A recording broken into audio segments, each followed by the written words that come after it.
क्या आप भी हमारी कहानी के पंडित की तरह सोचते हैं कि छोटे मोटे पाप तो चलते हैं और ईश्वर छोटे मोटे पाप तो यूं चुटकियों में माफ कर देते हैं? अगर हाँ, तो आज की कहानी आपके लिए है। कहानी शुरू होती है एक पंडित से जिसे धन की सख्त आवश्यकता थी। वो कई दिनों की यात्रा करके नगर के राजा के महल के पास पहुंचा और राजमहल में किसी तरह से प्रवेश की चेष्टा करने लगा। लेकिन उस नगर का राजा बहुत चालाक था। केवल योग्य और सुपात्र लोगों को ही धन मिल सके, इसके लिए उसने अपने महल के दरवाजों पर उचित व्यवस्था कर रखी थी।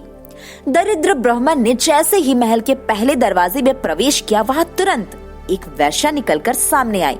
वेश्या ने कहा, अगर तुम अंदर प्रवेश करना चाहते हो तो तुम्हें मेरी अनुमति लेनी होगी।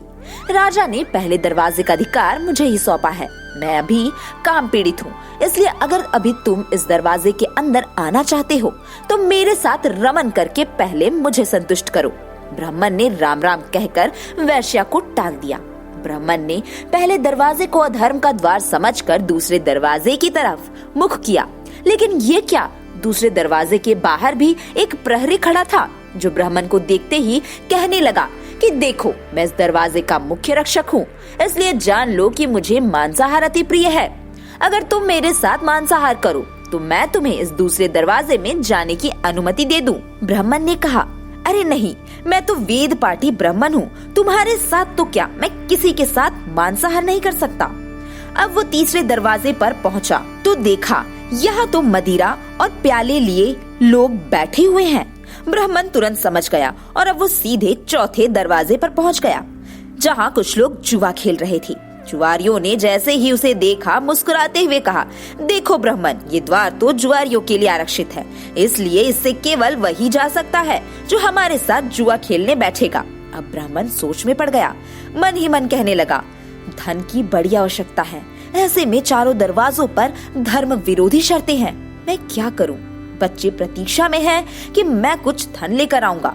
अब ब्राह्मण के अंदर धर्म और धन को लेकर युद्ध चल रहा था। लेकिन इस बार ब्राह्मण जरा फिसल गया और कहने लगा कि छोटे मोटे पाप भगवान तो यूं ही माफ कर देते हैं, मैं तो दुनिया भर को पापों का प्रायश्चित करवाता हूँ, ऐसे में मेरे थोड़े से पाप को मैं खुद समझ लूंगा। ये कहकर ब्राह्मण जुआ खेलने लगा और कहने लगा कि ये तो थोड़ा पाप है। जुए में उसने बहुत से पैसे भी जीत लिए। अब वो घर जाने की तैयारी करने लगा। वो ये भूल चुका था कि उसे राजा के पास भी जाना है। ब्राह्मण दिन भर का भूखा था, सो उसने पास की किसी दुकान से भोजन करने की सोची। लेकिन उसकी बुद्धि भटकने लगी।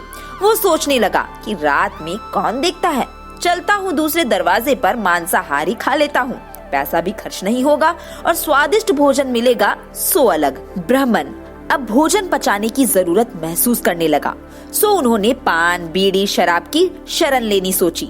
रात के अंधेरे में पाप पुण्य को ठेंगा दिखाते हुए ब्राह्मण सोचने लगा, जहाँ इतने पाप वहाँ कुछ और पाप सही। वेश्या के रमन का न्योता उसे ध्यान आ गया, सो उसने सोचा कि उसे किसी भी परिस्थिति में रति निमंत्रण ठुकराना नहीं चाहिए। लेकिन वेश्या गमन भी शास्त्रों में पाप कहा गया है, तो अब क्या करे?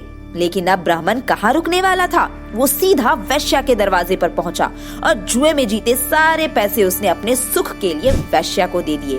प्रातः काल जब ब्राह्मण उठा तो वेश्या ने घृणा के साथ कंगाल हो चुके ब्राह्मण को नौकरों को बुलवाकर बाहर फिकवा दिया। इधर राजा को सारी सूचना पहुंच चुकी थी और वो ब्राह्मण के पास सारा पैसा खत्म हो चुका था।